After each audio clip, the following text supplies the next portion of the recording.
Hi students, I hope all of you are fine at home. Today I am going to teach you the topic, the neuron, which is under class 10 subject biology, and the chapter's name is control and coordination. Now students, I hope you know that this chapter, that is control and coordination, has been deleted from your syllabus. But still I am doing this video for you so that you can get a proper idea about the neuron, so that it will be helpful for your higher studies. Though this chapter has been deleted from your syllabus, but still you should know about the things given in the chapter, so that it will be helpful for you in your next classes. So observe the video carefully and try to learn it. So I will start the topic directly now, that is the neuron. I hope you know students that the neuron is the structural and functional unit of the nervous system. So the neuron is the structural and the functional unit of the nervous system. Neuron is the specialized cell which constitutes the nervous tissue. So a neuron is a specialized cell which constitutes the nervous tissue. Most neurons consist of three distinct regions. So most of the neurons, it consists of mainly three distinct regions. They are the cell body or the cytosol, the dendrites and the axon. Now students, we will learn in detail about the three distinct regions, that is the cell body, the dendrites and the axon. First, the cell body. It contains a well-defined nucleus and nucleolus surrounded by a granular cytoplasm. Lysosomes, mitochondria and Golgi complex are found in the cytoplasm of the cell body. The cell body or cytosol controls the metabolism in axon and dendrites. So the first structure, this first region in the neuron is the cell body, which consists of a well-defined nucleus and nucleolus surrounded by a granular cytoplasm, where several cell organelles like lysosomes, mitochondria and Golgi complex are present. And its function is to control the metabolism in the axon and dendrites.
shows the structure of a typical neuron. You can see the labelings clearly. First you observe the cell body or the cyton. You can see the nucleus labeled in the cell body. Next you can see the dendrites. The branched extensions of the cytoplasm of the cell body are the dendrites. Next you can observe the axon. The axon is a single long thin process. In the axon, it is surrounded by a multi-layer sheet called the myelin sheath. It has been also labeled in the diagram. And you can observe the node of Ranvier, which I have already told you. It is present between the segments of the myelin sheath in the unmyelinated gaps. So that is known as the node of Ranvier. And you can observe the structures called Schwann cell. It is present in the myelin sheath. And you can see the last labeling, that is the axon terminal or the nerve ending. Now students, you observe this diagram. It is showing parts of a neuron with functions. So you can observe here, first you observe the dendrites. Its function is to receive signals from other cells. Next you see the nucleus. Nucleus controls the entire neuron. Cell body, it organizes and keeps the cell functional. Cell membrane, it protects the cell. There is a labeling called axon hillock. It generates impulse in the neuron. Next you can see the long axon. It transfers signals to other cells and organs. Next you observe the myelin sheath. Its function is to increase the speed of the signal. And there is node of Ranvier, which allows diffusion of ions. The Schwann cells produces the myelin sheath. And the last labeling is the axon terminal or the nerve endings, which forms junctions with other cells.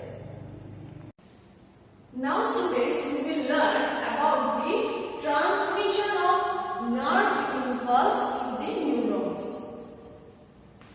When the information is collected by the nerve endings of the dendrite tip of the neuron, you have observed the diagram of dendrites at the tip of the neuron. So when the information is collected by the nerve endings of the dendrite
gap produced between the nerve ending or the axon terminal and between the nerve ending of the dendrites.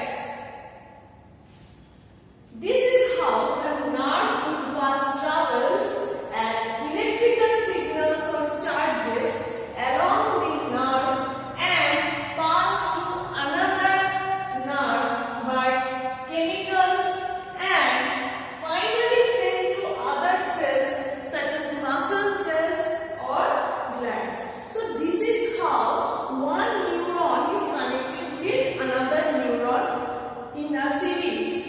And this is how the transmission of nerve impulse takes place in our body.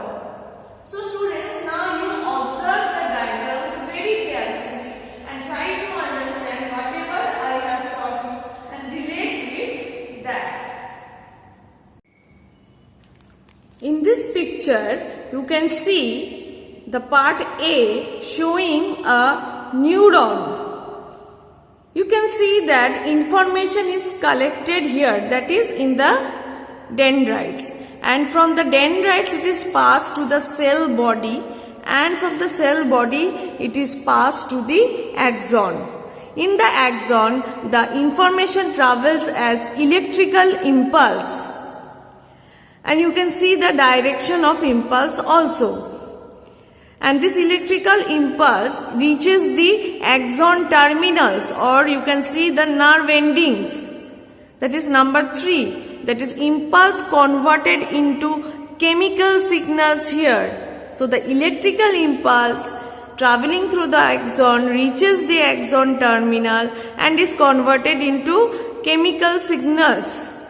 That is the neurotransmitter. Below this neuron, you can see number B diagram. It is showing N1, N2, N3. That is N1, N2, N3 are the 3 neurons which are connected with each other. As I have already told you, the axon terminal, the nerve ending at the axon terminal, it attaches with the nerve ending of the dendrite of another neuron, and between the 2 nerve endings there creates a gap which is called the synapse. Now students, you observe this diagram carefully. In this diagram you can see it is showing synapse between 2 neurons. It is showing the synapse between the 2 neurons. You can see on the left hand side it is the axon producing the axon terminal, that is the nerve ending of the axon is shown like a bulb. Here you can see neurotransmitter released into synapse. From the axon terminal, the neurotransmitter is released into synapse.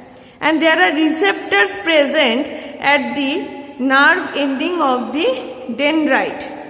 There are receptors present at the nerve ending of the dendrite. And the neurotransmitter gets attached to the receptor there. And the neurotransmitter is then next passed to the dendrite of the next neuron. So, this is how the electrical impulse passes from one neuron to the other neuron.